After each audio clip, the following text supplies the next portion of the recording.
Hello guys, I thought I would do another rockhounding show and tell video. In this video I thought I'd show some of my more interesting / rare / expensive quote unquote specimens I have in my collection. All except for one of these specimens in front of you that you see in front of you right now were bought by me.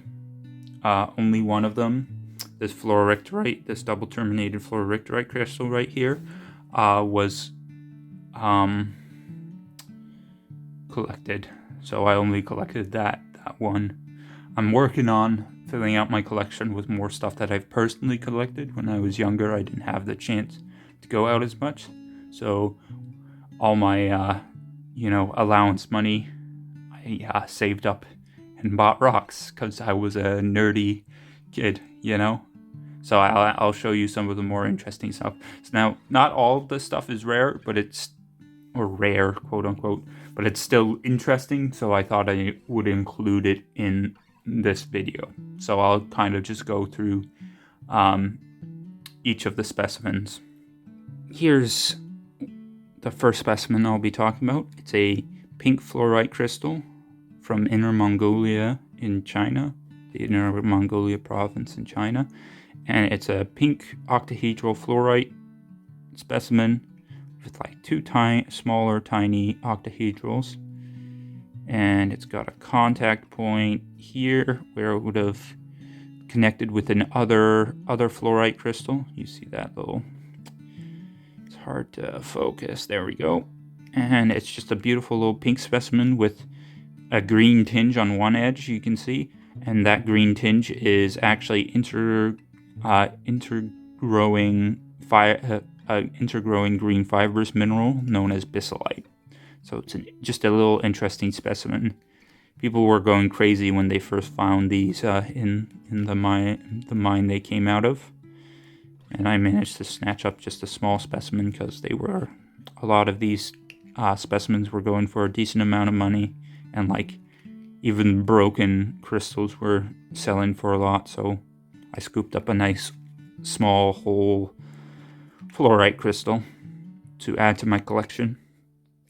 Up next is this beautiful Crocoite specimen from the Ural Mountains in Russia. It's this beautiful, delicate lead chromate mineral specimen. You can see all the delicate little orange needles. As far as I know, or at least online from what I've seen, there are really only two spots where people can buy these specimens from. One is in Russia, which is less common, and then the other is out of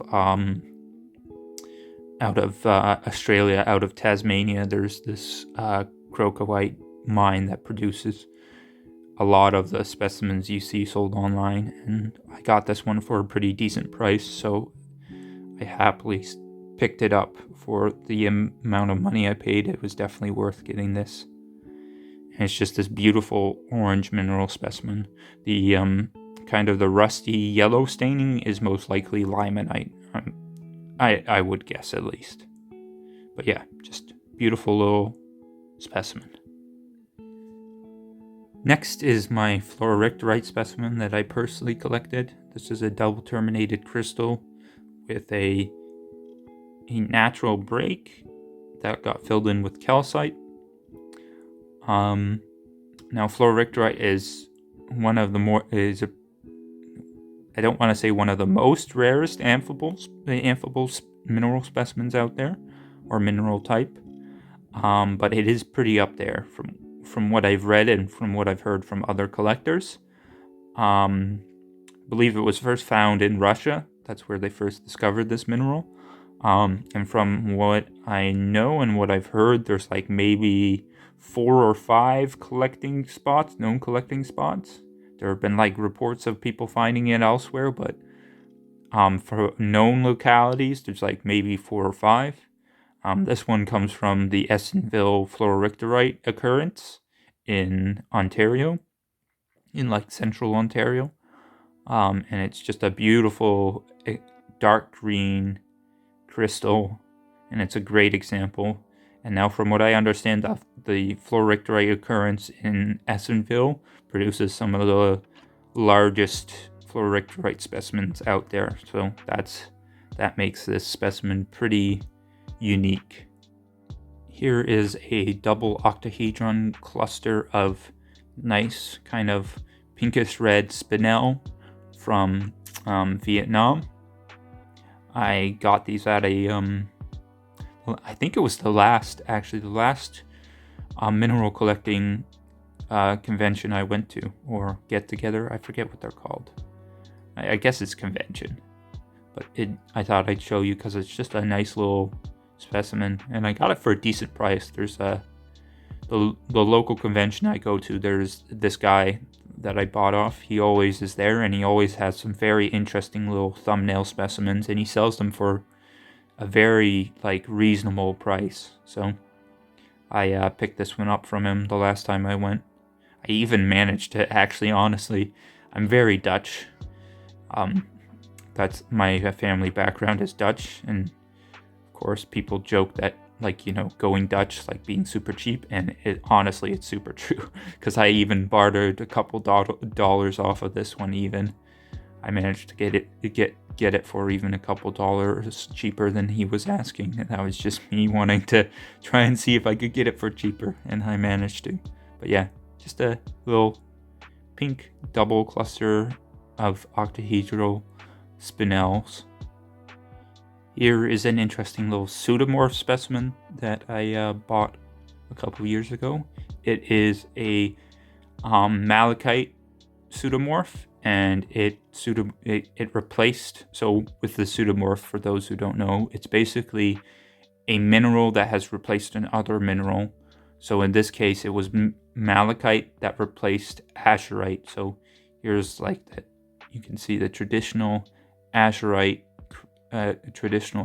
crystal shape, and it's been replaced by malachite. Now this specimen comes from, I believe it is, let me just double check. I do have the specimen comes from Morocco.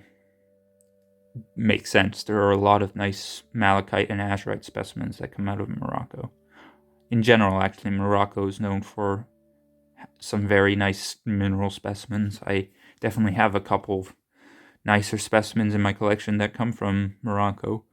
But yeah, it was just a fascinating little pseudomorph that I picked up because I had never seen anything like it before. Up next is two Pyromorphite specimens. I'll just show them one at a time.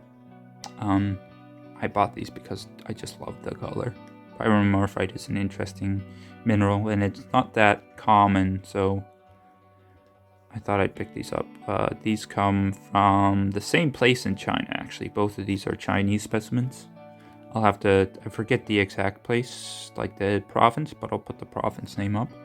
But I bought these because I just love the color of them, and I got them for pretty cheap, because it's hard to get a decent Pyromorphite specimen nowadays for a semi-decent price, and I managed to snag both of these. It's probably because they have some minor damages to the crystals, but they're very not noticeable, especially if you are looking at these specimens from farther away. Let me just show the second guy. The interesting thing is, depending on the environment, the crystal grows slightly different. So that last one, it was much more stacked and clustered together, whereas this one, it is a lot more, sorry, give me a second. It had a hair on it. It still has a hair on it. That's the one unfortunate thing living with cats in your house, is that you get hairs. But you can see here, this one is much more singular needle-like crystals. Just a very beautiful little specimen. And up here it gets a little more clustery, and you saw that there's a difference in the color. The last one was much more dark green, whereas this one's more of a muted green. So just fascinating specimens. This is Larimar, which is a mineral that is only specifically found in the Dominican Republic. If I remember correctly, its name came from the person who discovered it, who thought it looked like the ocean, and then he took the name that they use for the ocean in the Dominican. I don't know exactly what part it is. Plus I believe it was his daughter's name, and he mixed it together and made the name Larimar, and that's where the name comes from. It's a beautiful like blue and white mineral. This is a cab we got from, well, on vacation there. My father actually bought it for me as a birthday present because he knew I liked minerals, and this was specifically only to the Dominican Republic. So he got it for me, and he actually, at the same time when he bought the cab, he bought this larger piece. I'll probably actually do something with it because it's basically like a crude chunk that it's got some fractures in it, which is I think the reason why they got rid of it. And it doesn't actually have like looking at the cabs, looking back or remembering back at the cabs that they were selling, like the better cabs had like a nice mix of white and blue, or just like straight blue, and this just I don't think was up to their spec. But I think I could get some decent cuts out of this piece, so I'll definitely use this hopefully in a future project. But yeah, this is Larimar, a beautiful blue and white stone that can only be found in the Dominican Republic. Thanks for watching. I will be showing the second half of my interesting specimens in the next video.